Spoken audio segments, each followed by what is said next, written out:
is one of the trendy words of automobile technology in the 1980s. In 1977, there were no turbo Formula One cars, but by the end of the 1982 season, Brabham had won one race with its turbo, and Ferrari won the Constructors' Championship with its own turbo. And in 1984, Niki Lauda won the championship with his turbocharged McLaren.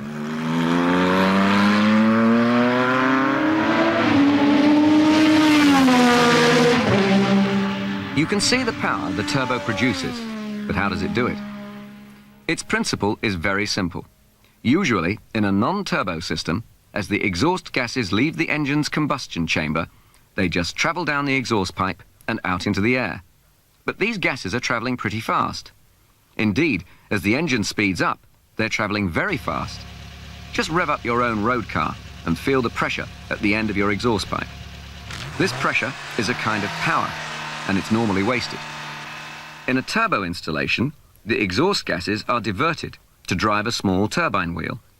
The exhaust pressure turns this wheel and then escapes back into the exhaust system on the other side of it.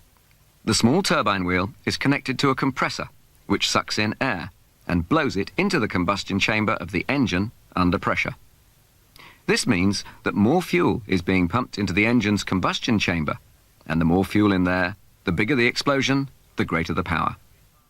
But every advance in design seems to carry some penalty, and the turbocharger is no exception. It has two problems.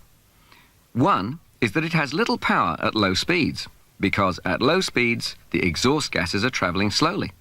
So therefore, the turbine and compressor are travelling slowly. As the engine speeds up, the exhaust gases travel faster. So do the turbine and compressor. Then, the turbo is really working. But this means that there is not the instant response and wide power range of a non-turbo engine. And turbos have had their own special reliability problems too. Early turbo cars broke down regularly. High technology is needed to make turbo installations work. The exhaust pipes have to be made of high nickel alloys, virtually the only metal that won't melt at the heat generated and will stand the intense strain involved.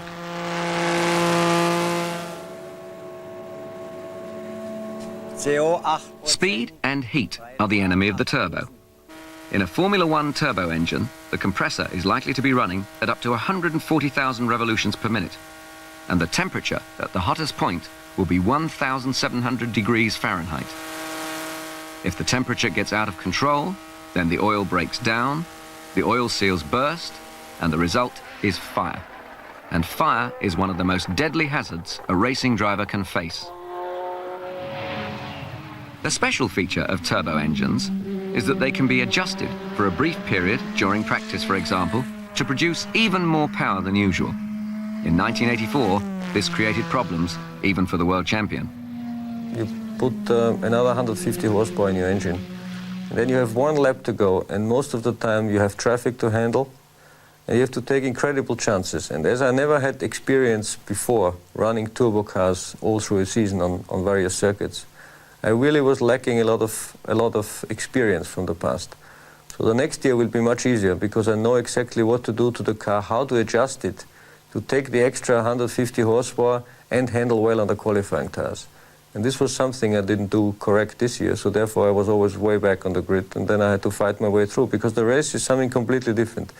Because to set the race car up, I have a lot of experience from the past, and I know exactly what I have to do to drive quick through a race. So therefore, in the race, I was always fully recovering my bad grid position and could win a lot of races, because there my experience from the past helped.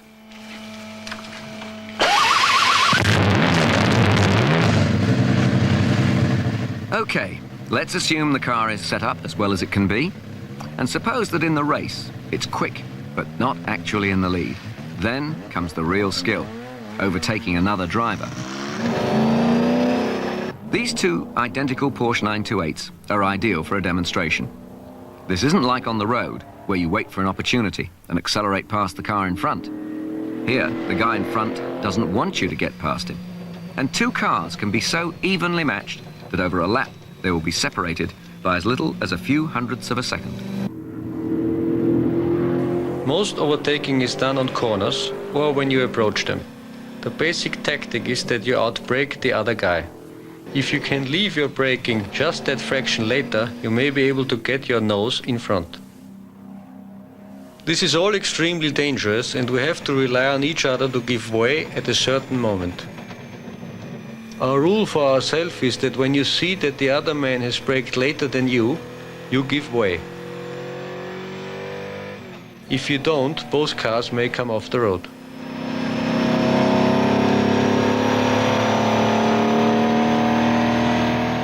Of course, overtaking is very complex.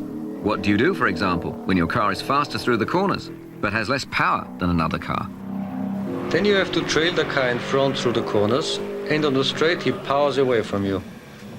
Well, if you're lucky, you can use your knowledge of aerodynamics to pass him on the straight. If you get right behind him in his slipstream, there's a partial vacuum, a kind of hole in the air resistance made by his car. That means you can speed up beyond your car's normal maximum speed and maybe sneak past him. Of course, you may try to stop your opponent getting in your slipstream. But the psychological pressure on the driver in front in this situation is simply enormous. He knows that the smallest error and the man behind will slip past him. Some drivers, on some days, can resist that pressure. On others, they can't. You have to be ready basically for everything. Psychologically, you should never get into the areas where you don't feel well about driving or being anxious or you don't feel well. I think this is really wrong to start a race like this. So if you have to start under these conditions, you suffer so that the others will win, who are positive and quick and everything is good for them. So I think you have to try to get everything under control really before a big race. So the next time you're watching a Formula 1 Grand Prix at the track or on television, I hope what we have shown you will help to make the race more enjoyable.